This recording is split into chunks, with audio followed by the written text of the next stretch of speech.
lari kemarin. Oh, ada sapinya yang mengamuk. Oh, dia mati nih, Ja. Dia ke dulu. Putar balik. Mati nih. Pukul dong. Video amatir warga merekam saat ratusan ekor sapi berlarian dan menabrak puluhan pengendara motor dan mobil saat melintas di Jalan Tamangapa Raya, Kecamatan Manggala, Kota Makassar, Sulawesi Selatan.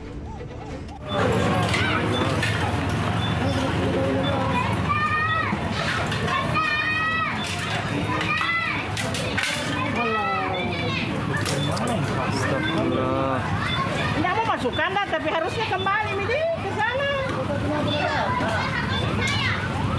Pemilik kendaraan hanya bisa pasrah melihat motor miliknya diinjak ratusan ekor sapi. Tak hanya itu, beberapa mobil pengendara yang sedang terparkir ikut tertabrak sapi hingga ringsek pada bagian pintu dan spion. Diketahui rombongan sapi baru saja pulang dari sekitar tempat pembuangan akhir sampah atau TPA Antang. Tiba-tiba terdengar suara sirine pemadam hingga ratusan sapi panik dan berhamburan di tengah jalan. Ada pemadam, kasih bunyi sirenenya. Putar balik. Baru sempi sepinya itu. Semua mobil yang ditabrak. Sebelumnya, ratusan ekor sapi terpaksa melintas di Jalan Poros Tamangapa Raya lantaran jalur yang setiap hari dilalui terkena dampak banjir. Dari Makassar, Sulawesi Selatan, Yoel Yosvin, iNews melaporkan.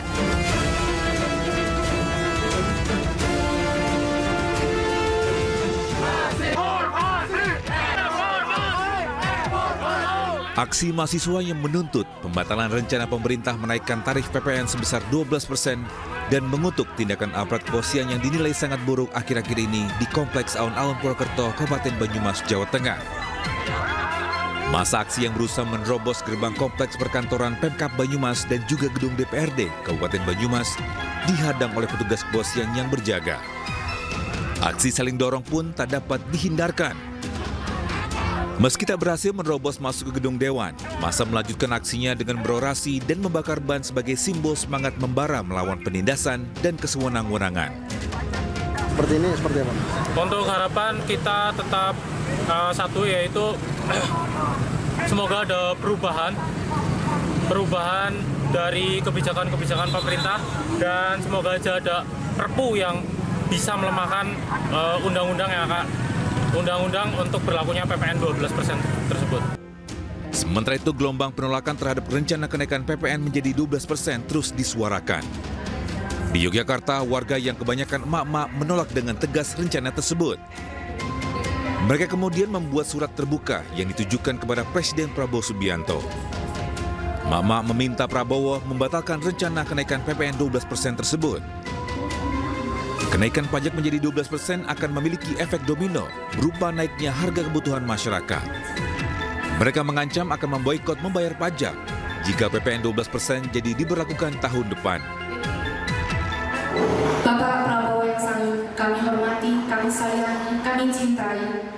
Bersama surat ini, kami mak-mak di Yogyakarta meminta untuk dibatalkan kenaikan PPN 12%.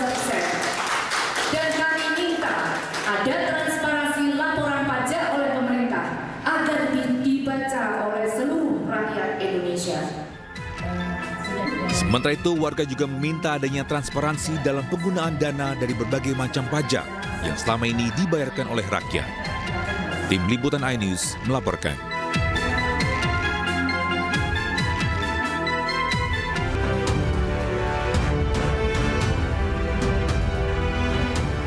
Halo, selamat siang pemirsa. Apa kabar Anda hari ini? Senang sekali saya Arlista kembali hadir menemani Anda dalam iNews Siang. Selain 3 berita utama tadi, iNews Siang juga akan menyuguhkan beragam informasi penting lainnya. Dan kami awali informasi dari Jakarta, pemirsa, di mana kericuan terjadi saat mahasiswa menggelar unjuk rasa menolak kebijakan PPN 12% di kawasan Patung Kuda, Jakarta. Mahasiswa dan polisi sempat terlibat saling dorong.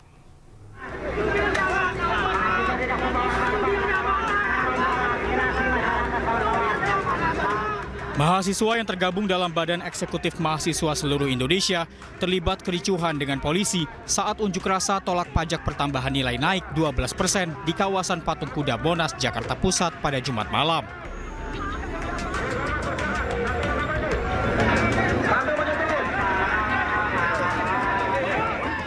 Mahasiswa dan polisi terlibat saling dorong.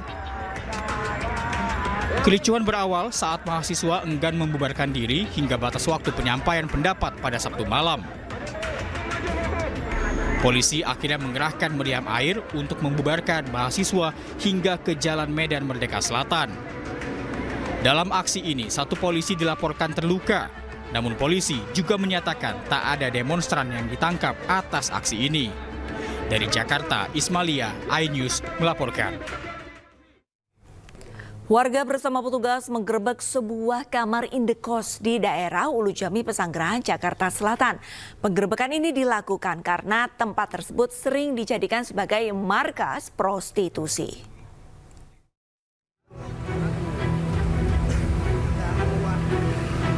Warga bersama petugas menggerebek sebuah kamar indekos di daerah Ulu Jami, Pesanggerahan, Jakarta Selatan. Diduga lokasi ini dijadikan tempat prostitusi online dan bahkan sempat viral di media sosial. Sebenarnya selama ini kan kita udah pasang spanduk, udah berbulan-bulan pemberitahuan lewat mulut, lewat ini surat menyurat, istilahnya kan kita sebagai lingkungan udah bergerak ya. Cuman kayaknya nggak ada tindak lanjut, nggak ada respon dari penghuni atau pengelola. Terpaksa malam ini kita warga ada sepakat untuk bergerak, untuk istilahnya penggerebekan apa gimana ya. Jadi biar nggak ada kesananya, biar jerak aja istilahnya. Dari hasil penggerebekan, petugas menemukan sejumlah alat kontrasepsi. Sementara itu 7 orang diamankan dan dibawa petugas untuk pemeriksaan lebih lanjut. Dari Jakarta, Helmi Sajangbati, iNews melaporkan. 6 bangunan hangus terbakar di kawasan Koja, Jakarta Utara. Diduga kebakaran akibat korsleting listrik dari lapak penjualan kayu.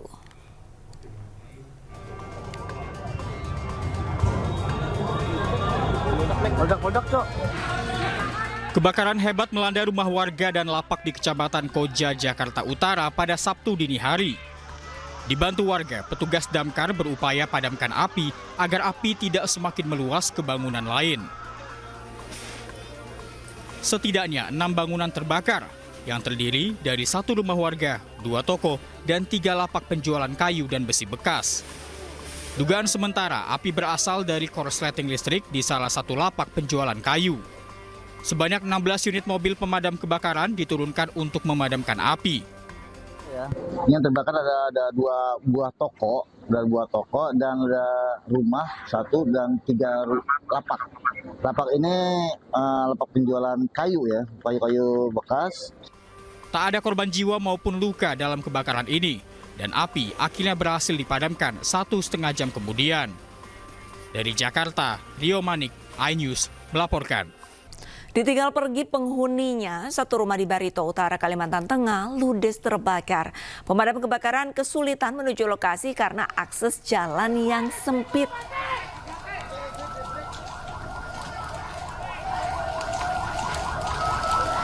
Api dengan cepat membesar dan melalap habis bangunan rumah di Muara Tawe pada Jumat malam. Api diduga berasal dari ruang tengah rumah akibat hubungan pendek arus listrik. Sebanyak 14 mobil pemadam kebakaran dibantu BPBD dikerahkan ke lokasi. Petugas kesulitan menjangkau lokasi karena jalan yang sempit dan menanjak, ditambah banyaknya warga yang menonton. Tidak ada korban jiwa maupun korban luka dalam peristiwa ini. Namun kerugian ditaksir mencapai ratusan juta rupiah.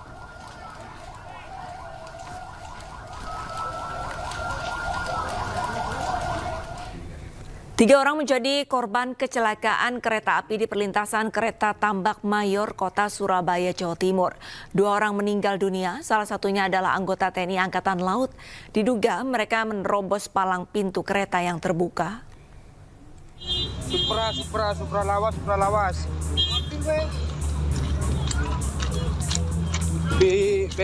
Bentor. Seorang warga merekam korban kecelakaan kereta api di perlintasan kereta Tambak Mayor, Surabaya, Jawa Timur. terlihat terdapat 2 kendaraan motor ringsek di sisi rel kereta api. Warga juga mengerumuni 2 korban tergeletak dan sudah meninggal di lokasi. Pada saat kejadian, terjadi kemacetan di lokasi. Banyaknya kendaraan yang melintas membuat palang pintu kereta tidak menutup dengan sempurna. Alhasil, ketiga korban melintas dan tertabrak kereta komuter Arjonegoro yang melintas dari barat ke arah timur. Ini ada roda 2 ya, sama yang roda 3, satu, roda 2-nya 2, terus korbannya ada 3, yang 2 meninggal, yang 1 dirawat di Mas, 1 dari Angkatan Laut, yang 1 di Untuk kedua korban meninggal dibawa ke RSUD Dr. Sutomo Surabaya, sementara korban selamat mengalami luka di punggung langsung dibawa ke Rumah Sakit Suwandi. Dari Surabaya, Jawa Timur, Nur Syafei, iNews melaporkan. Pemirsa, seorang balita yang hanyut di selokan di kawasan Wiyung, Surabaya, Jawa Timur akhirnya ditemukan tewas di hari keempat pencarian. Jasad korban ditemukan di rerimbunan tanaman eceng gondok.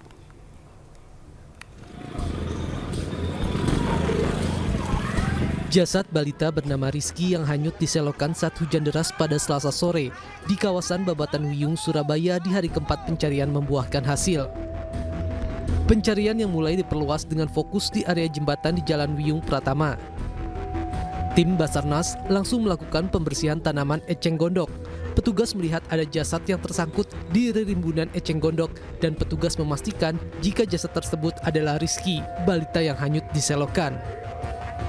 Kalau menurut pengakuan teman-teman, ketika pas Albert melakukan penguraian, itu dia di dalam bucket terus sempat sampai jatuh ke air lagi. Akhirnya teman-teman dievakuasi, sementara di atas di perahu karet. Jadi posisinya di bawah eceng gondok emang ya, yang dicurigai dari kemarin ya? Menurut informasi dari teman-teman yang di lapangan di eceng gondok. Usai dilakukan identifikasi oleh tim Inafis Polrestabes Surabaya, jasad Rizky kemudian dibawa ke Rumah Sakit Dr. Sutomo Surabaya untuk dilakukan otopsi. Selanjutnya jasad Rizky akan dimakamkan di rumah orang tua kandungnya di Pasuruan, Jawa Timur. Dari Surabaya, Jawa Timur, Hari Tambayong, iNews melaporkan.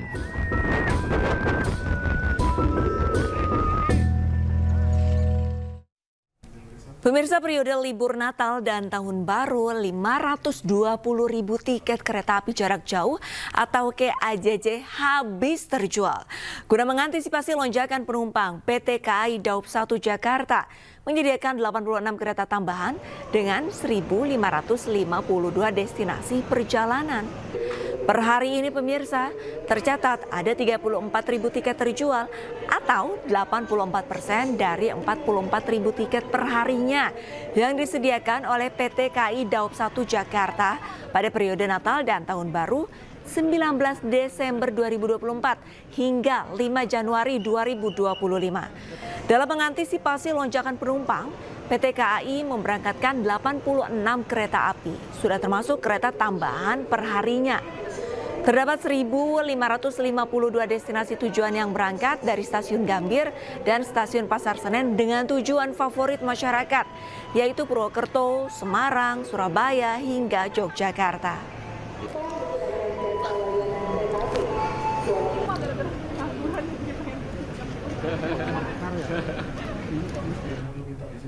Ribuan wisatawan sejak pagi tadi juga memadati Simpang Gadok Puncak di libur Natal dan Tahun Baru.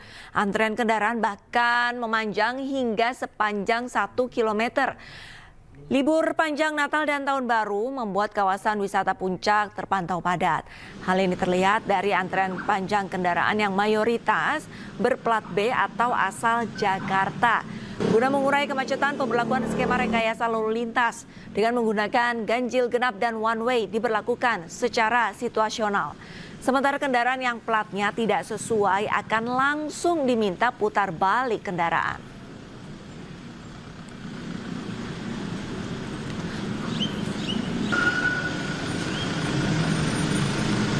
Ribuan kendaraan memadati Pelabuhan Merak untuk menyeberang ke Pulau Sumatera.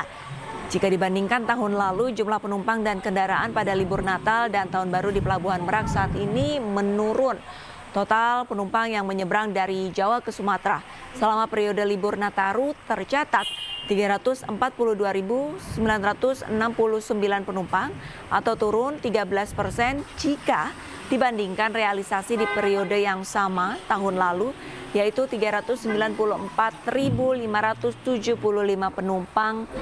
Dan pemirsa, hingga hari ini total kendaraan yang telah menyeberang tercatat 80.830 unit atau turun 9% dibandingkan realisasi periode sama tahun lalu, yaitu 89.036 unit.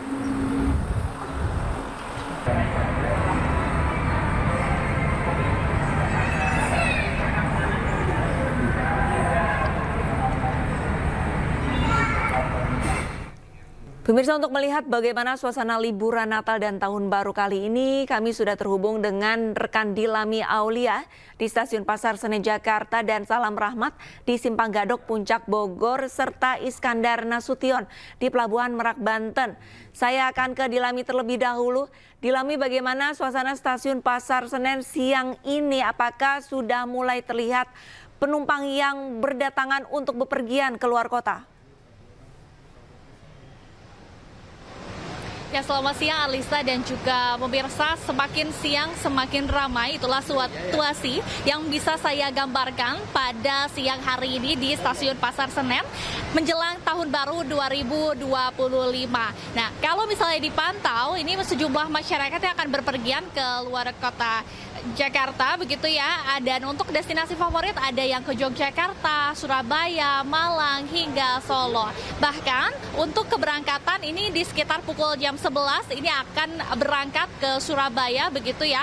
Dan ada yang terbaru dari Stasiun Pasar Senen, di mana penumpang yang datang atau para calon penumpang ini dapat langsung masuk melakukan boarding menggunakan face recognition, jadi sehingga tidak ada penumpukan antrian untuk masuk ke dalam peron, ke dalam kereta. Selain itu, Arlista dan juga pemirsa, kalau mencatat dari data PT KAI per hari ini saja ada kiranya 34.000 penumpang yang akan berangkat dari dua stasiun, yakni yang pertama Stasiun Gambir dan juga Stasiun Pasar Senen. Dan pada periode Nataru ini, begitu ya, 18 hari ada kiranya total tiket 821.000 yang disediakan. Bahkan hingga kini sudah tercatat ada 520.000 tiket. Artinya masih ada 300.000 tiket lagi yang masih bisa dibeli oleh masyarakat untuk menghabiskan malam Tahun Baru 2025 mendatang. Bahkan dari PT KAI sendiri untuk mengantisipasi lonjakan penumpang menambahkan menjadi 86 kereta api dengan 1.552 destinasi untuk masyarakat berpergian ke luar kota. Selain itu, kalau misalnya melihat kembali begitu ya dari fasilitas di Stasiun Pasar Senen, ini juga sudah mulai banyak sekali peningkatan, terutama fasilitas ruang ber-AC yang memang digunakan untuk meningkatkan pelayanan kepada masyarakat dalam periode Natal dan juga Tahun Baru 2025. Kalau berbincang tadi dengan para penumpang, mereka juga sudah mempersiapkan sejumlah bekal, baik itu oleh-oleh maupun obat dan juga sejumlah perlengkapan untuk merayakan Tahun Baru 2025. Alista. Baik, Dilami, terima kasih banyak informasinya. 300.000 tiket masih sedia dan siap untuk dibeli bagi warga yang masih ingin merayakan Tahun Baru di luar kota. Sekarang kita akan ke Salam Rahmat di Simpang Gadok Puncak Bogor. Salam, apakah sudah terjadi kepadatan kendaraan di sana? Ya, baik, selamat siang Arlista dan juga pemirsa. Untuk situasi terkini arus lalu lintas di kawasan Simpang Gadok Bogor, Jawa Barat di momen libur Natal dan juga Tahun Baru ini terpantau lancar. Tentu berbeda situasinya Arlista dan juga pemirsa jika kita bandingkan dengan beberapa saat yang lalu atau kurang lebih 2 jam yang lalu yang memang antrian kendaraan ini cukup panjang terjadi di tempat kami melaporkan saat ini, yang bahkan antrian kendaraannya mencapai 1 hingga 2 km. Tercatat hingga pukul 9 pagi hari tadi sebanyak kurang lebih 13.800 kendaraan ini mengarah ke jalur wisata puncak. Artinya ini turun sekitar 20-30% jika dibandingkan dengan pekan lalu. Namun memang untuk puncak sendiri ini masih menjadi destinasi wisata favorit bagi masyarakat untuk menghabiskan waktu libur Natal dan Tahun Baru bersama dengan keluarga atau dengan kerabat terdekatnya. Dari Satlantas Polres Bogor sendiri ini menerjunkan sebanyak kurang lebih 120 personil gabungan untuk memberikan keamanan dan juga kenyamanan bagi para wisatawan yang hendak berlibur di kawasan wisata puncak ini. Sementara untuk mengurai kemacetan, rencananya penerapan rekayasa lalu lintas dengan menggunakan sistem one way dan juga ganjil genap ini akan diberlakukan secara situasional jika nantinya titik kemacetan ini sudah terjadi di tempat kami melaporkan saat ini. Arista. Baik, terima kasih banyak informasinya. Salam, lalu kita akan ke Iskandar Nasution di Pelabuhan Merak, Banten. Iskandar, bagaimana suasana di Pelabuhan Merak pada siang hari ini, Iskandar? Ya, baik, Arista. Selamat siang, pemirsa. Dapat saya informasikan bahwasannya pada hari ini jumlah kendaraan yang akan menyeberang ke Pulau Jawa masih terlihat ramai, meski tidak ramai pada saat Natal kemarin. Nah, informasi yang kita dapat dari posko Pelabuhan Merak tercatat ada sebanyak 377.548 orang yang telah diseberangkan dari Pulau Jawa ke Pulau Sumatera. Untuk jumlah kendaraan ada sebanyak 89.337 unit kendaraan. Demikian Alista. Baik, Iskandar, apakah ada penambahan kapal nantinya jika jumlah penumpang ini mulai membludak? Ya, informasi kita dapat hari ini, pihak SDP sendiri sudah menyiapkan 7 derbaga dan 34 kapal ro-ro untuk penyeberangan. Dan jika terjadi ada lonjakan penumpang, pihak SDP sudah menyiagakan sebanyak 67 kapal yang telah disiapkan dan telah siap beroperasi. Demikian, Arista.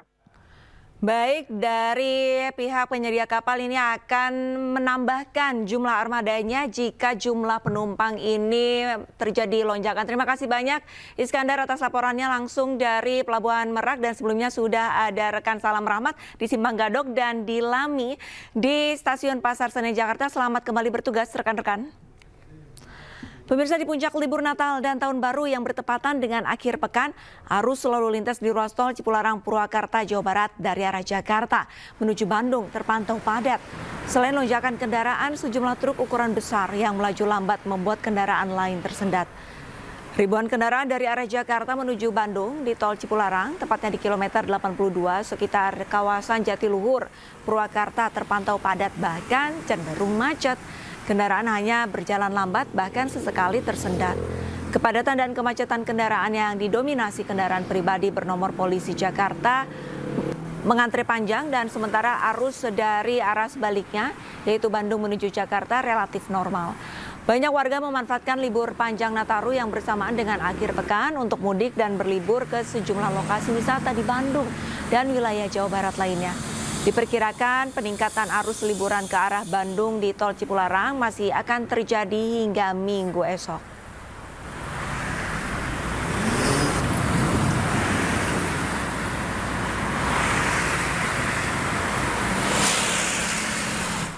Pemirsa, memasuki libur Natal dan Tahun Baru, kami akan mengajak Anda memantau arus lalu lintas di sejumlah wilayah yang biasa menjadi jalur untuk berlibur, terutama di sejumlah wisata di Jawa Barat dan daerah istimewa Yogyakarta.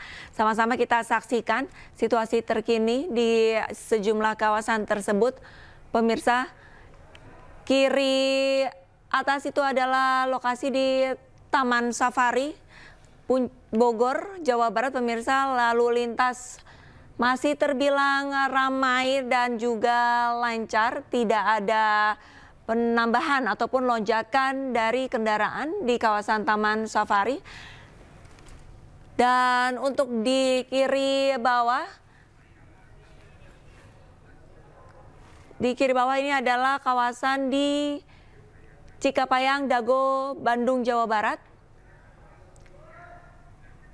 di mana di salah satu jalur ini terlihat memang mulai padat dikarenakan memang ada traffic light ataupun persimpangan lampu merah. Namun bisa dilihat masih terbilang cukup lancar. Sementara itu untuk kanan atas ini adalah di kawasan Cokro Aminoto. Di kawasan Cokroaminoto juga masih terpantau ramai lancar, pemirsa. Tidak ada antrean ataupun kepadatan kendaraan yang berarti. Dan selanjutnya di kanan bawah Anda, ini adalah di Jalan Malioboro, Yogyakarta. Bisa terlihat perbedaannya pemirsa, di Yogyakarta ini antrean kendaraan cukup panjang dan juga untuk kendaraan didominasi dengan mobil pribadi. Jalan Malioboro memang merupakan dikenal sebagai kawasan turis di mana tak hanya wisatawan lokal maupun wisatawan luar dari Yogyakarta ini berbondong-bondong untuk menikmati perayaan Tahun Baru dari Yogyakarta, pemirsa. Bisa Anda saksikan.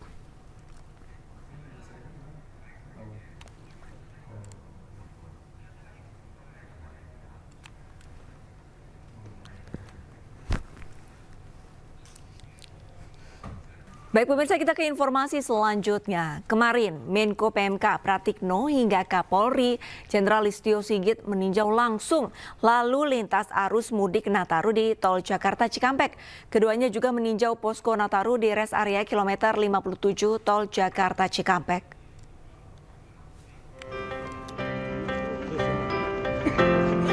Peninjauan arus mudik Nataru tidak hanya dilakukan Menko PMK Pratikno dan Kapolri Jenderal Listio Sigit, namun juga dihadiri langsung oleh Menteri Kesehatan Budi Gunadi Sadikin, Menteri Pemberdayaan Perempuan dan Perlindungan Anak Arifah Fauzi, Menteri Perhubungan Dudi Purwagandi, serta Panglima TNI Jenderal Agus Subianto. Dalam tinjauannya, sejumlah Menteri Kabinet Merah Putih melihat fasilitas yang disediakan di rest area kilometer 57 Tol Japek, mulai dari tempat istirahat, layanan kesehatan, tempat bermain anak, hingga ruang laktasi. Setelahnya dilanjutkan dengan rapat pemantauan lalu lintas kendaraan bersama dengan Kakor Lantas Polri, Irjen Pol Aan Suhanan.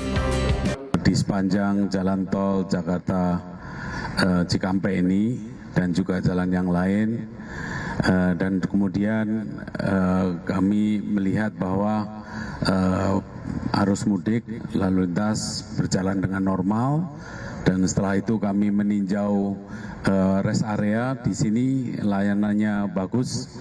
Jadi selanjutnya kami tadi barusan rapat koordinasi untuk mengecek apa-apa yang harus disiapkan kembali.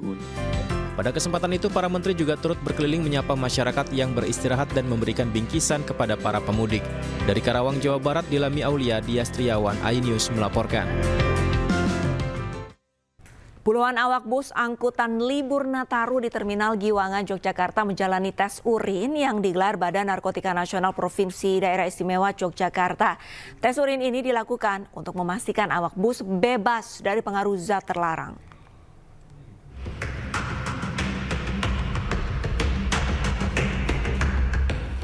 Puluhan awak bus angkutan libur Natal dan Tahun Baru di Terminal Giwangan, Yogyakarta menjalani tes urin yang digelar Badan Narkotika Nasional Provinsi Daerah Istimewa Yogyakarta.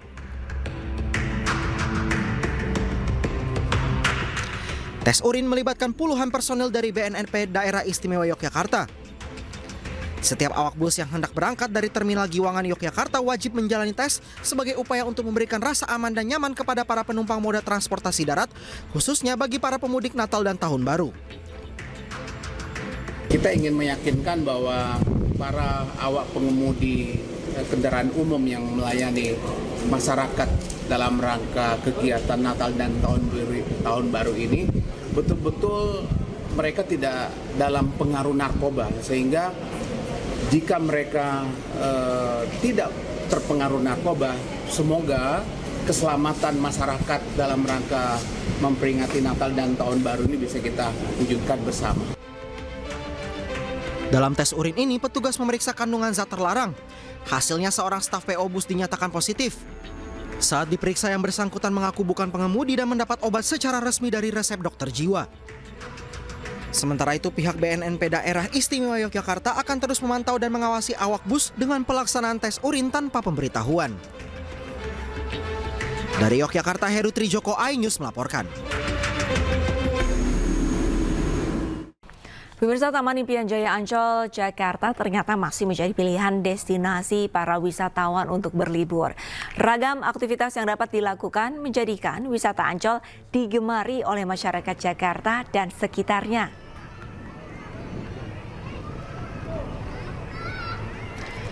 Sabtu pagi, kawasan Ancol dipadati oleh para wisatawan yang berasal dari berbagai daerah. Salah satu lokasi yang menjadi favorit pengunjung adalah Pantai Lagun, di mana para pengunjung dapat bermain air dan pasir, menaiki wahana air, atau hanya sekedar duduk santai menikmati keindahan Pantai Lagun. Diprediksi kawasan Ancol akan dipadati oleh pengunjung saat masa libur Natal dan Tahun Baru.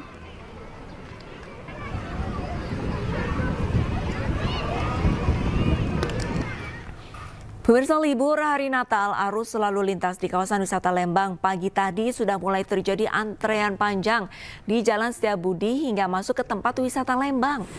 Guna mengurai kepadatan, Satuan Lalu Lintas Polres Cimahi melakukan one way jika terjadi kemacetan dari dua arah. Arus lalu lintas sejak pagi tadi di Jalan Gudang Kahuripan dan Jalan Setiabudi Bandung dipadati antrean kendaraan wisatawan yang akan berlibur di kawasan Lembang. Guna mengurai kemacetan arus lalu lintas, jajaran lalu lintas Polres Cimahi akan melakukan one way dari arah Lembang menuju Bandung dan sebaliknya.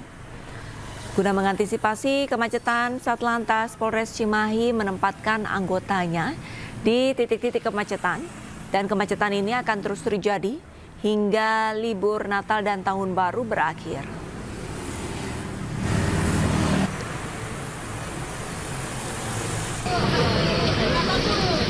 Sementara itu, suasana kepadatan arus kendaraan juga terjadi di akses masuk menuju objek wisata Malioboro, Yogyakarta sejak pagi tadi hingga siang hari ini, pemirsa. Ratusan kendaraan yang didominasi plat luar kota seperti Jakarta, Bandung, Semarang, Surabaya, dan luar Jawa mengantre masuk kawasan Malioboro. Meskipun padat, kendaraan wisatawan masih bisa melaju secara perlahan-lahan. Kepadatan juga terpantau dari pedestrian sepanjang Tugu Malioboro hingga kawasan titik 0 km. Tak terkecuali di sentra belanja atau oleh-oleh di teras Malioboro juga tak luput dari kunjungan wisatawan. Menurut data Pemda Daerah Istimewa Yogyakarta, diprediksi 9,2 juta wisatawan masuk atau melintas di Provinsi Yogyakarta.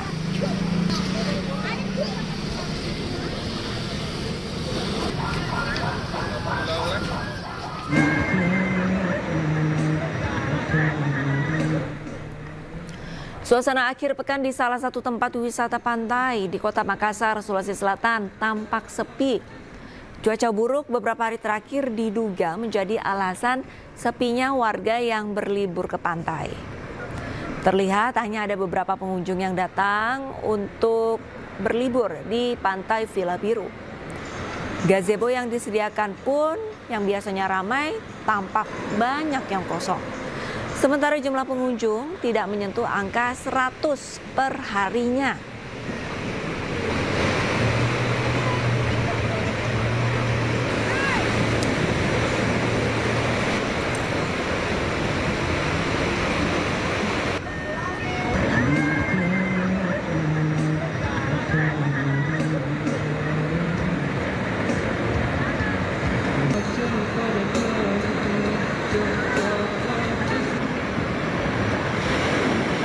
Pemirsa, untuk melihat bagaimana suasana liburan Natal dan Tahun Baru di sejumlah daerah, kami akan bergabung dengan rekan kami, ada Yuwono Wahyu di Lembang, Bandung, Jawa Barat, ada Heru Trijoko di kawasan Malioboro, Yogyakarta, dan Nana Jamal di kawasan Pantai Biru, Tamalate, Makassar. Namun kita akan ke Heru Trijoko di Malioboro, Yogyakarta. Selamat siang. Heru, bagaimana kondisi terkini di Jalan Malioboro? Apakah semakin siang ini semakin padat nih pengunjungnya? Baik, selamat siang rekan Arista dan juga pemirsa. Ya, meskipun cuaca cukup mendung dan sempat terjadi gerimis, namun antusiasme masyarakat atau wisatawan untuk berkunjung ke Malioboro Yogyakarta sangat tinggi. Hal ini bisa pemirsa saksikan di belakang saya, antrian kendaraan mengular meskipun padat, namun masih tetap melaju meskipun pelan. Dan ini menjadi suatu bukti bahwasanya Malioboro tetap menjadi ikon wisata yang sangat favorit atau digemari oleh wisatawan jika berkunjung ke Yogyakarta. Dan kepadatan wisatawan ini tak hanya di arus jalan akses masuk menuju Malioboro hingga titik 0 km, namun juga terjadi di kawasan pedestrian dan juga di sentra belanja oleh-oleh di teras Malioboro. Dan bagi wisatawan yang hendak berkunjung di Yogyakarta khususnya di Malioboro, disarankan untuk menggunakan transportasi umum. Hal ini mengingat jika terjadi tingkat kepadatan yang tinggi, maka lahan-lahan parkir akan padat dan penuh. Dan ini biasanya menyulitkan wisatawan sehingga mereka hanya memutar-mutar di area Malioboro karena tidak mendapatkan lahan parkir. Dan selain itu juga diharapkan juga wisatawan untuk tetap memperhatikan putra-putrinya jika berlibur bersama keluarga. Mengingat berdasarkan laporan dari pos keamanan di Malioboro, ada lebih dari 10 laporan rombongan yang terpisah. Namun demikian, berkat kejelian dari petugas, rombongan terpisah bisa kembali ke rombongannya. Demikian rekan Alista.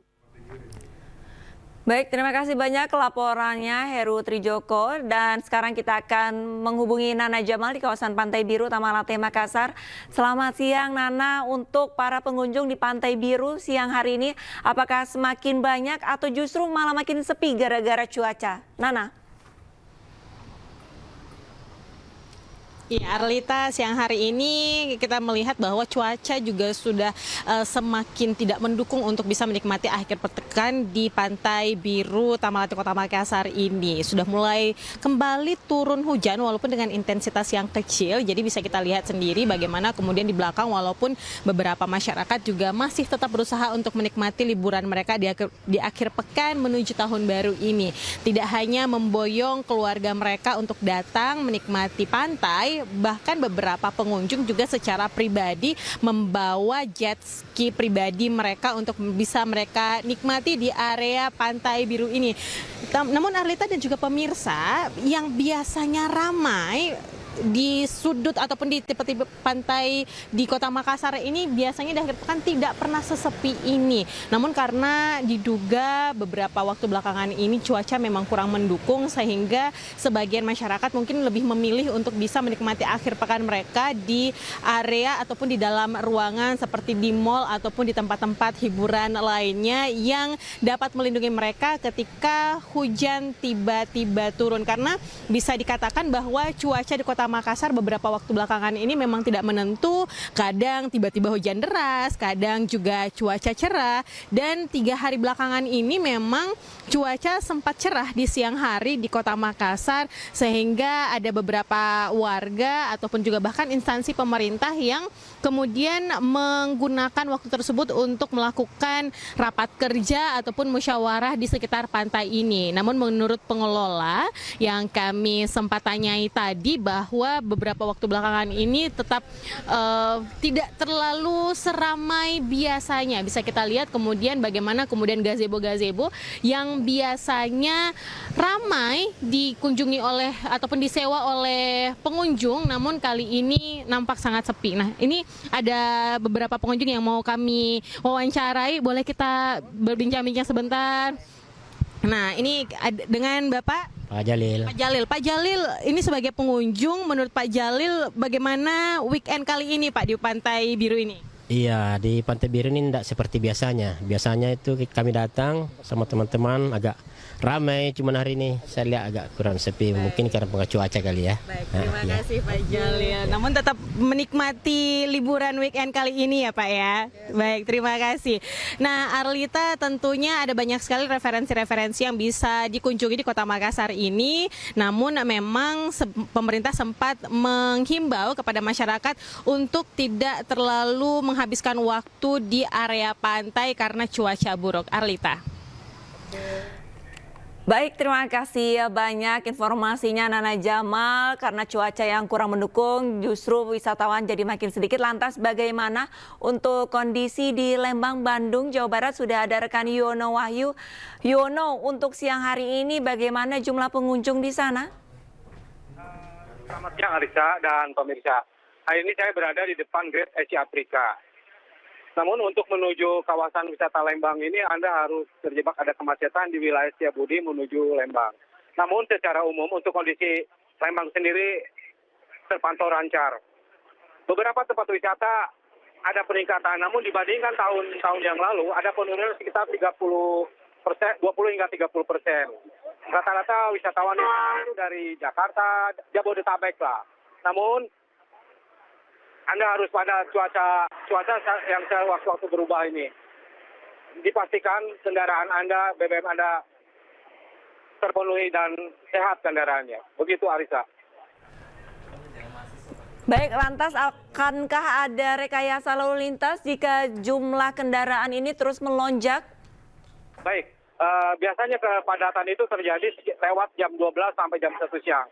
Jika terjadi kemacetan, Satlantas Polres Cimahi melakukan rekayasa jalan dengan mengadakan one way baik dari arah Lembang maupun arah Bandung. Hal ini sangat bermanfaat karena tidak terjadi penumpukan. Namun tidak salahnya bagi pengendara untuk menggunakan jalur-jalur alternatif seperti jalur Cimahi, Dago maupun Subang. Begitu Arisa. Baik, terima kasih banyak informasinya Yono Wahyu langsung dari Lembang, Bandung, Jawa Barat. Dan sebelumnya ada rekan Nana Jamal dari Makassar dan Heru Trijoko dari Yogyakarta. Selamat kembali bertugas rekan-rekan. Ya pemirsa, kita ke informasi selanjutnya di mana menghabiskan waktu libur Natal menuju Tahun Baru 2025. Kawasan wisata alam Gunung Tangkuban Perahu masih menjadi tujuan favorit. Demi menikmati sejuknya udara pegunungan, wisatawan rela bermacet-macetan menuju lokasi wisata.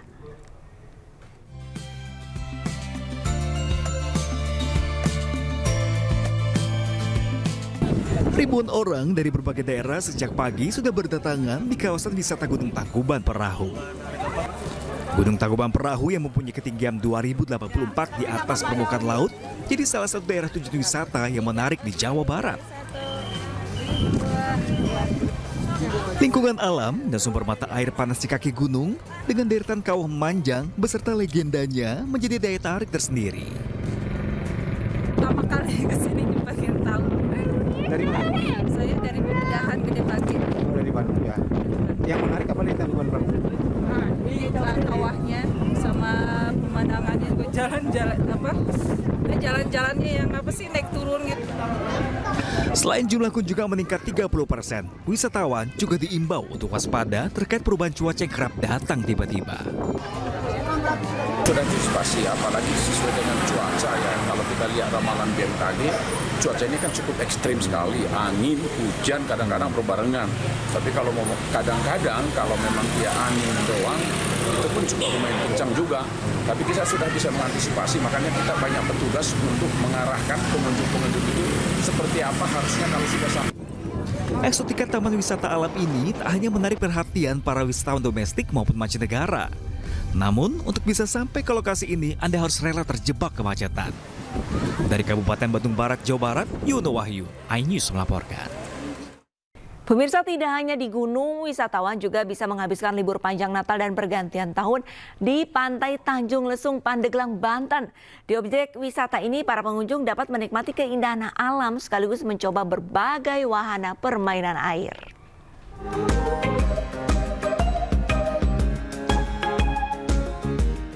Seperti inilah keseruan yang bisa wisatawan rasakan di objek wisata Tanjung Lesung, Pandeglang, Banten.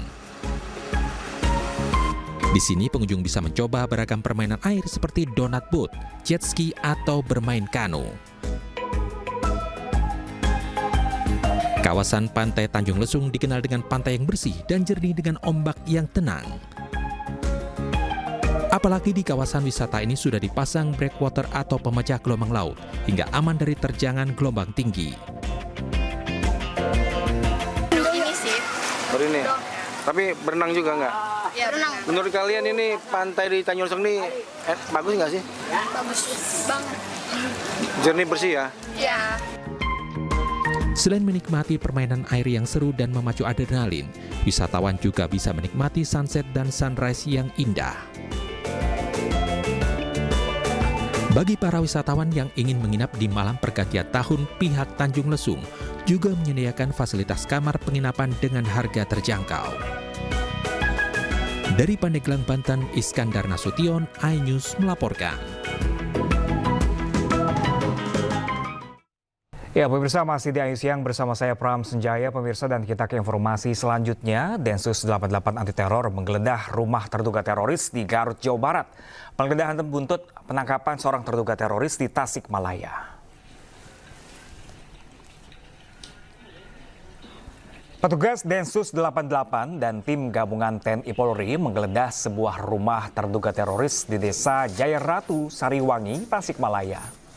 Setelah melakukan penggeledahan sekitar kurang lebih 1 jam, petugas membawa sejumlah barang bukti dari rumah terduga teroris yang dimasukkan ke dalam sejumlah kantung plastik.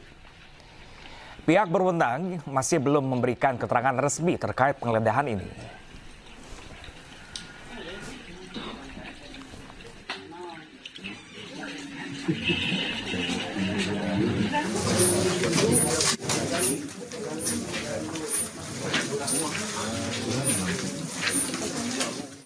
Di Palembang, Sumatera Selatan, pemirsa, sebuah mobil dicuri saat terparkir di depan ruko milik korban. Aksi pelaku pun terekam kamera pengawas.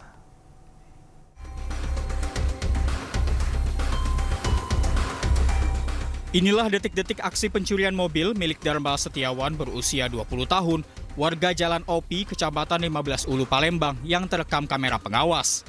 Pelaku yang lebih dari 1 orang ini mengambil mobil korban yang terparkir di depan ruko. Korban baru mengetahui mobilnya dicuri setelah melihat rekaman kamera pengawas. Korban pun langsung melaporkan kejadian ini ke Polrestabes Palembang. Menurut pengakuan korban, mobilnya dicuri saat sedang tertidur. Pelaku itu kemungkinan lebih dari orang 3, orang 4. Cuman 3 ikut nunggu di mobil. Oh, 3 nunggu cuman di mobil. Cuman si yang eksekusi mobil. Bermasker, bertopi. Posisi mobil kita tuh terparkir. Kunci. Kini laporan korban telah diterima Satreskrim Polrestabes Palembang dan akan memburu pelaku. Dari Palembang, Sumatera Selatan, Muhammad David, iNews melaporkan. Sementara itu, pemirsa, sebanyak 7 oknum polisi Polrestabes Medan ditempatkan di tempat khusus atau patsus buntut dari tewasnya seorang terduga pelaku pengancaman dengan kekerasan. Ketujuhnya kini berstatus terduga pelanggar dan terancam dijatuhi sanksi.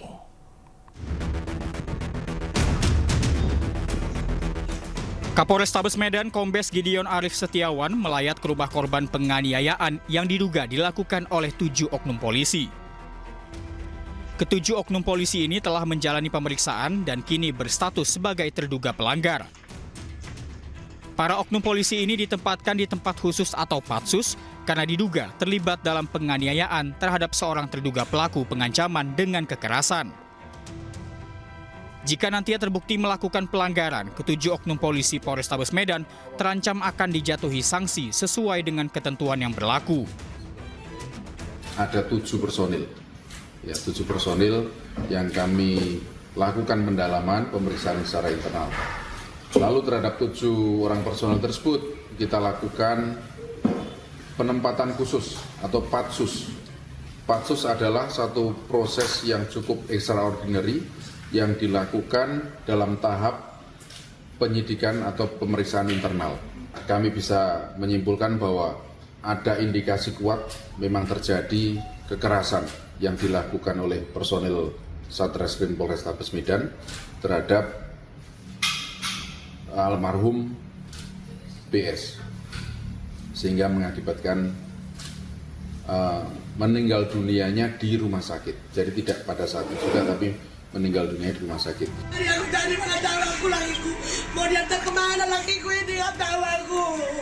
Kalau nggak datang aku kemari, nggak tahu aku.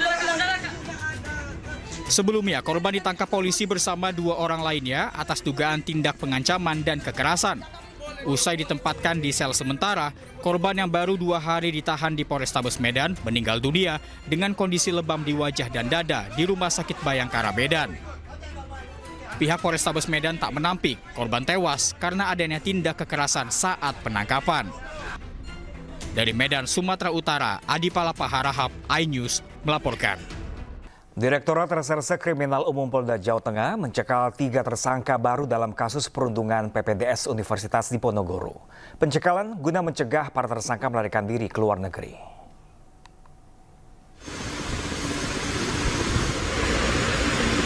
Polda Jawa Tengah telah menetapkan 3 tersangka dalam kasus kematian Dr. Aulia Risma Lestari, mahasiswi program pendidikan dokter spesialis anestesi Universitas Diponegoro Semarang.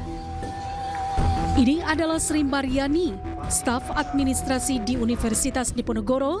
Polisi menetapkan tersangka dalam kasus perundungan berujung tewasnya Dr. Aulia Risma Lestari. Selain Sri Maryani, polisi juga menetapkan 2 rekan lainnya bernama Taufik Eko Nugroho dan Zara Yupita Azra. Diketahui Taufik Eko Nugroho merupakan kepala program studi PPDS Anestesiologi dan Terapi Intensif Fakultas Kedokteran Undip Semarang. Sedangkan Zara Yupita Azra merupakan dokter senior Aulia Risma Lestari. Usai ditetapkan tersangka, kini penyidik di Treskrimum Polda Jawa Tengah mencekal 3 tersangka dalam kasus dugaan pemerasan hingga bullying yang mengakibatkan salah satu mahasiswi PPDS Undip Semarang meninggal dunia. Nanti kita lihat ya, saya akan melakukan pemeriksaan nanti awal Januari ya, minggu depan ya, kemudian kita akan lihat dan menganalisa bagaimana hasil pemeriksaannya. Kalau menghambat proses penyidikan ya kami lakukan tindakan tegas, tapi kalau tidak menghambat kita lihat pertimbangan-pertimbangan lain. Seperti diketahui, mahasiswi PPDS Anestesi Undip Dr. Aulia Risma Lestari ditemukan meninggal dunia di kamar indekosnya usai menyuntikan obat bius secara berlebihan pada tubuhnya. Diduga meninggalnya Dr. Aulia akibat kasus perundungan yang dialaminya di lingkungan rumah sakit. Dari Semarang, Jawa Tengah, Kristadi, iNews melaporkan. Kita beralih ke informasi lainnya, pemirsa. Kasus penculikan dan pembunuhan seorang pria yang diduga dilakukan oknum TNI mulai ada titik terang. Pelaku yang berinisial Serka HS ditetapkan sebagai tersangka.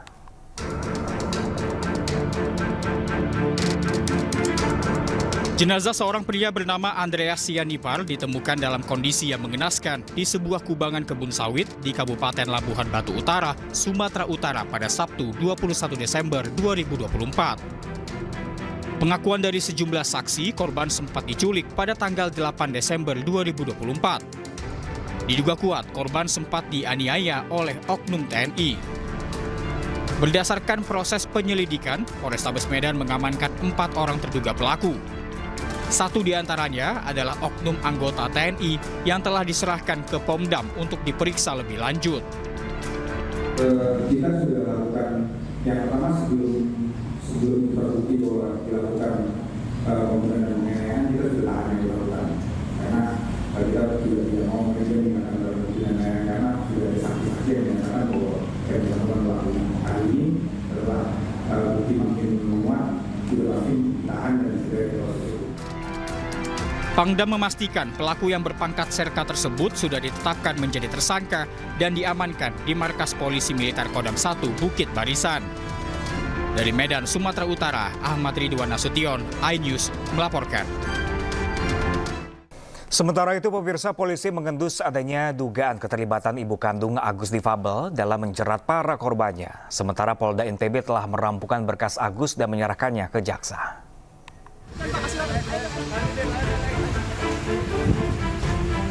Penanganan kasus pelecehan seksual Agus difabel terus bergulir. Berkas perkara Agus telah dirampungkan Subdit 4 di Treskrimum Polda NTB dan diserahkan ke Kejaksaan. Namun kini, penyidik mengendus adanya dugaan keterlibatan ibu kandung Agus dalam menjerat sejumlah korban yang sebagian besar merupakan mahasiswi. Dalam waktu dekat, penyidik akan menjadwalkan pemeriksaan terhadap yang bersangkutan. Ada petunjuk mengarah ke ibunya? Iya. Adit? Kalau kita ketahui kan petunjuknya cuma 1. Waktu itu yang terkait dengan korban menyatakan bahwa saya akan menelpon ibu saya dulu. Saya untuk memberikan informasi. Nah, itu akan kita dalami seperti apa. Tapi kan korban ini harus melapor juga sebagai korban yang memang melibatkan ibunya. Kalau dari keterangan si Agus sendiri, pelaku, bahwa ibunya tidak ada di TKP, tidak ada, cuma hanya komunikasi. Itu juga tidak semua dikomunikasikan sama ibunya.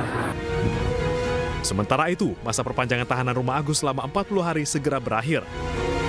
Selanjutnya, Agus akan ditahan di Lapas Kelas 2 Akuripan.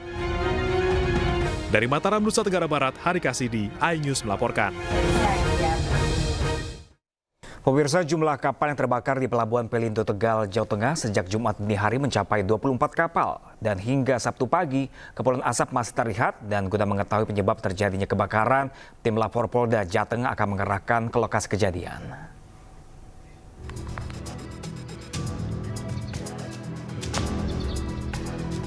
Hingga Sabtu pagi, kepulan asap masih terlihat di bangkai kapal yang terbakar di Pelabuhan Pelindo, Tegal, Jawa Tengah. Petugas gabungan masih melakukan pendinginan. Kapolres Tegal Kota AKBP Ruli Thomas mengatakan jumlah total kapal terbakar mencapai 24 unit.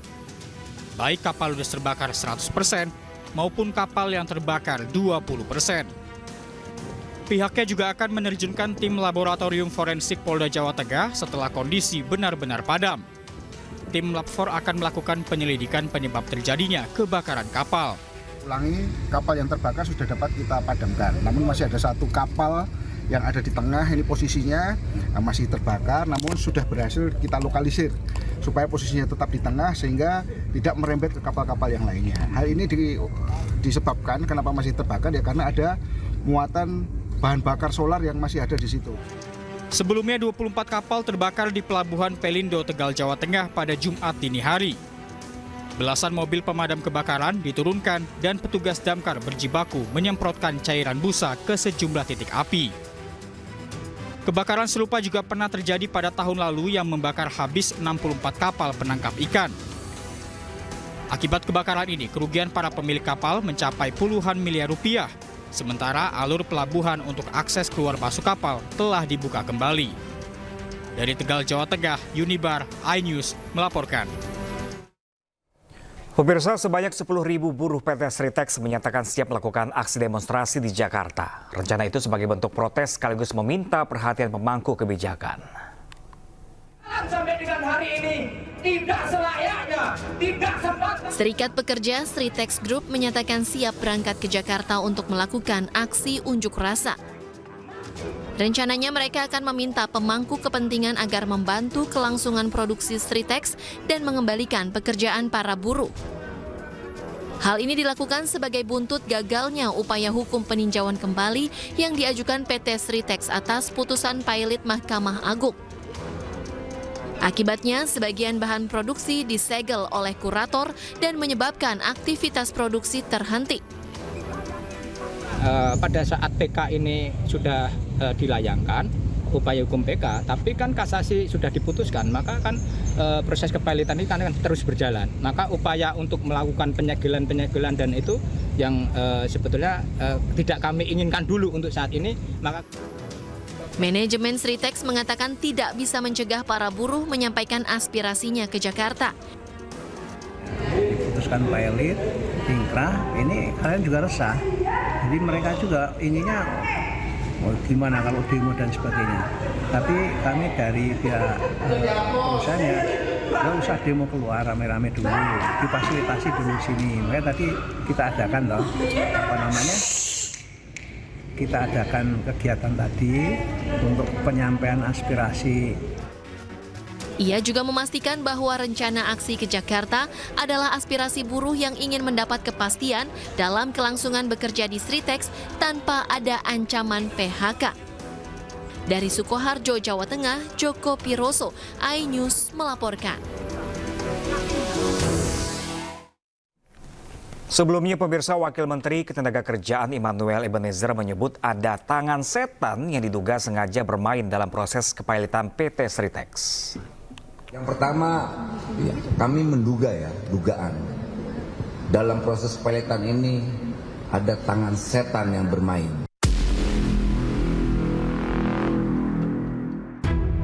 Wakil Menteri Ketenagakerjaan Immanuel Ebenezer menyebut ada pihak yang diduga sengaja bermain dalam proses kepailitan PT Sritex. Hal tersebut disampaikan Wamenaker saat ditanya awak media tentang sikap Presiden Prabowo soal PT Sritex. Meski demikian, Wamenaker enggan menyebut siapa sosok tangan setan tersebut dan menyebutkan bahwa sosok tersebut akan terungkap nantinya, tinggal menunggu waktu. Pada kesempatan itu, Wamenaker juga memastikan komitmen Presiden Prabowo Subianto bahwa buruh Sritex tidak akan di-PHK. Yang pertama, kami menduga dugaan. Dalam proses peletan ini ada tangan setan yang bermain. Itu harus dicatat. Kedua, soal sikap Presiden, saya rasa sikap Presiden tidak berubah. Yaitu tidak ada PHK. Pemerintah melalui Kementerian Perindustrian berupaya menyelamatkan PT Sri Rejeki Isman Tbk atau Sritex dari kondisi pilot. Sejumlah skenario penyelamatan disiapkan agar raksasa tekstil ini bisa terus beroperasi tanpa ada pemutusan hubungan kerja karyawan. PT Sritex saat ini mempekerjakan 50.000 karyawan. Meski terus berproduksi, Sritex memiliki utang yang terus bertambah selama bertahun-tahun. Dari laporan keuangan terbaru, PT Sritex saat ini memiliki utang sebesar 25 triliun rupiah ke sejumlah pihak. Tim Liputan iNews melaporkan. Sementara itu, pemirsa, Crazy Rich Surabaya, Budi Said mendapatkan vonis 15 tahun penjara atas kasus jual beli emas PT Antam yang merugikan negara hingga 35,5 miliar rupiah.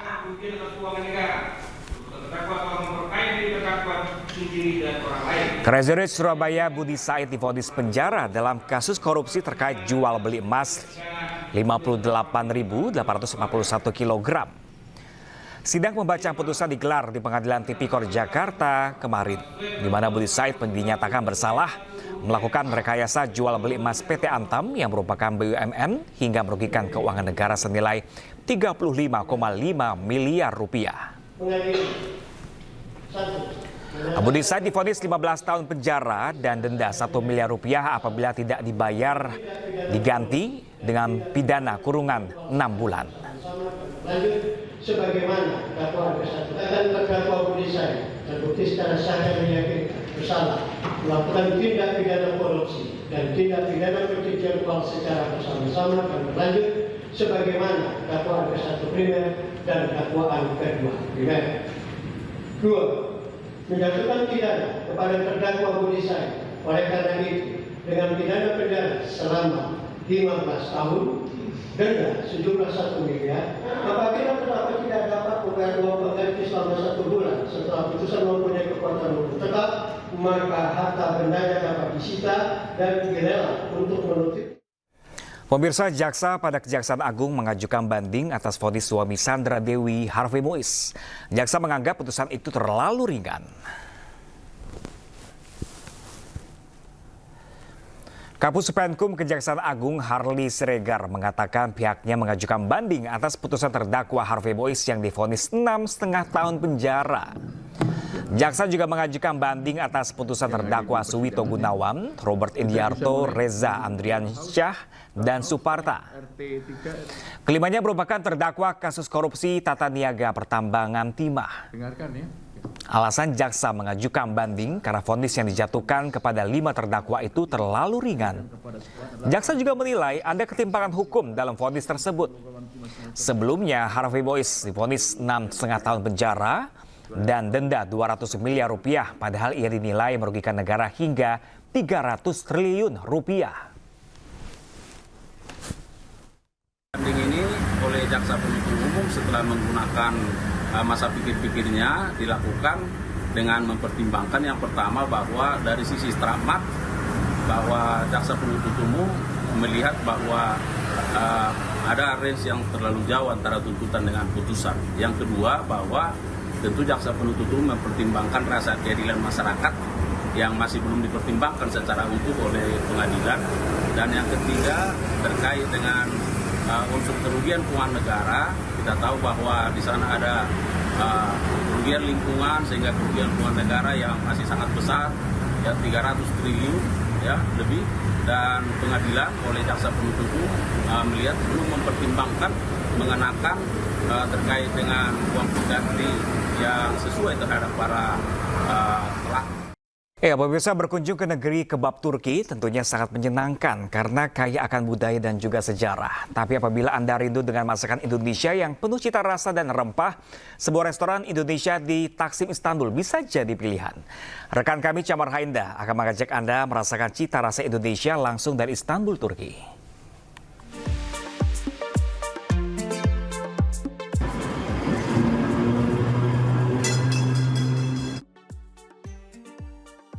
Pemirsa, apabila Anda berkunjung ke Turki, biasanya makanan yang ada di sini terasa lebih hambar bagi lidah orang Indonesia. Kalau Anda sedang liburan atau sedang menempuh pendidikan, Anda bisa mencoba restoran Indonesia yang ada di Jalan Istiqlal, Taksim, Istanbul. Taksim, Istanbul adalah salah satu pusat destinasi turis di Turki. Bagi sebagian orang, masakan Turki cenderung hambar bagi lidah Indonesia. Nah, jika Anda rindu dengan cita rasa masakan Indonesia, Anda bisa datang ke restoran Urip Indonesian Food. Berawal merantau ke Turki menjadi pekerja di spa, tetapi saat pandemi COVID-19, Urip, WNI asal Bali ini mencari peluang dengan membuka jasa delivery order untuk masakan Indonesia. Hingga akhirnya memiliki restoran dengan namanya sendiri. Yang menjadikannya sukses adalah rahasia bumbu di restorannya. Kalau bahannya punya aku sih semuanya 100% dari Indo, cuman cabai aja yang cabai kita ambil bibitnya di Indo, nanamnya di sini. Oke.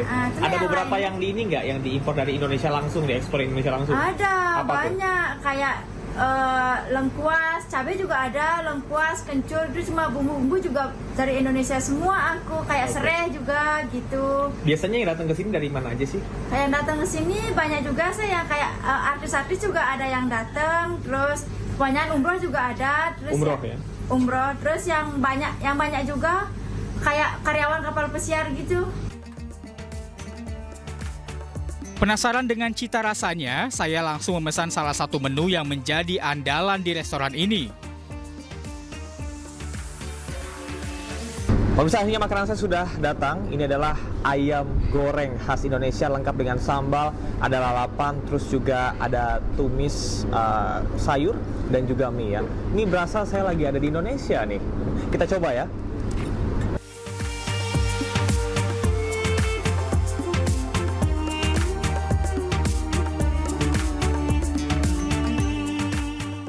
Rasanya persis sama dengan ayam goreng yang ada di Indonesia, mungkin bedanya ayamnya lebih gede ya kalau ayam-ayam di Turki. Nah, kemudian kalau kita lihat ini teksturnya di luarnya kering, dalamnya juicy, dilengkapi dengan sambal terasi yang mantap. Pelanggannya pun beragam, mulai dari mahasiswa, para pekerja, dan perantau hingga warga asli Turki. Aku udah sering banget kesini karena suka kangen makanan Indonesia ya. Apa sih kelebihan restoran di sini? Makanannya enak, otentik, dan apa ya? Karena dekat juga sih sama rumahku di sini. Oke. Paling favorit tadi makan apa sih? Aku tadi pesen ayam penyet cabai hijau karena di sini ayam penyetnya gede, porsinya gede lah untuk mahasiswa kayak aku yang masih pertumbuhan ya. Jadi aku pesan itu, terus sambalnya juga enak banget. Aku dapat sambal cabai hijaunya, terus tadi dikasih juga sambal merahnya ya. Satu karena kangen, dua juga karena langganan banget. Dari dulu banget langganan di sini karena cocok juga sama rasanya. Oke, mungkin pesan-pesan buat masyarakat Indonesia yang kangen gitu bisa ke sini. Buat semuanya yang lagi liburan ataupun bahkan kerja di Istanbul bisa banget mampir makan ke sini karena rasanya dijamin enak. Oke. Okay, how does Indonesian food taste? Excellent, excellent. You can see we are almost done. There are 2 empty plates, third, fourth empty, fifth almost empty. So. Okay, what is different from Turkish food in general? Well, Turkish food is a bit dry, whereas this is a bit more saucy and flavorful. Turkish food is also very good, but this is more closer to home, so we really enjoyed it.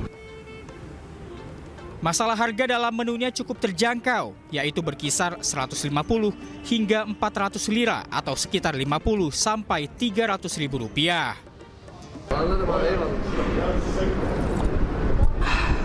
Teh manis hangat ini menjadi penutup hidangan Indonesia saya pada hari ini. Meskipun berada di luar negeri atau ada di Istanbul, namun cita rasa Indonesia bisa tetap dirasakan. Dari Istanbul, Turki, Camar Haindar melaporkan.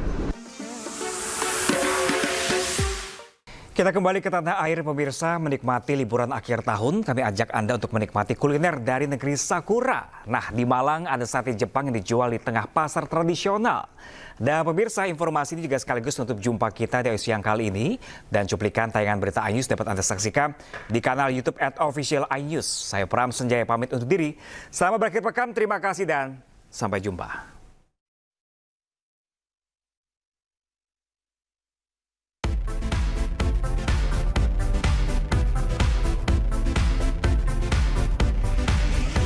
Berburu kuliner unik dan lezat, Malang menjadi tempat yang tak pernah salah untuk dikunjungi. Khususnya di musim liburan bersama keluarga. Beragam makanan enak dengan harga ramah di kantong akan dengan mudah dijumpai di kota wisata ini. Dan yang tengah viral saat ini di Malang adalah kedai hidane di tengah pasar tradisional Klojen. Konsep unik menghadirkan kuliner ala Japanese di tengah pasar dengan harga murah. Para pembeli pun rela antri demi mendapatkan sukune yakitori dan menyaksikan proses unik memasaknya di tengah pasar. Sukune yakitori adalah sate daging ayam cincang yang dikombinasikan dengan sayuran. Kemudian dipanggang dengan arang dan disajikan dengan bumbu khas Jepang. Selain tampilannya yang unik, daging ayam yang empuk dikombinasikan dengan bumbu tar yang manis dan gurih ini semakin menggugah selera saat disajikan dengan siraman kuning telur omega yang creamy. Murah, affordable, karena emang di Malang makanan sukune, makanan yakitori ini memang adanya di restoran gitu, belum ada yang street food. Jadi memang secara harga untuk yang di restoran harganya 2 kali lipat lah dari apa yang kita jual di sini gitu. Jadi ya kita ambil pasar bawahnya aja. Dagingnya tuh berasa banget sih jujur. Terus kan dapat telur juga, telurnya telur pakai telur omega gitu.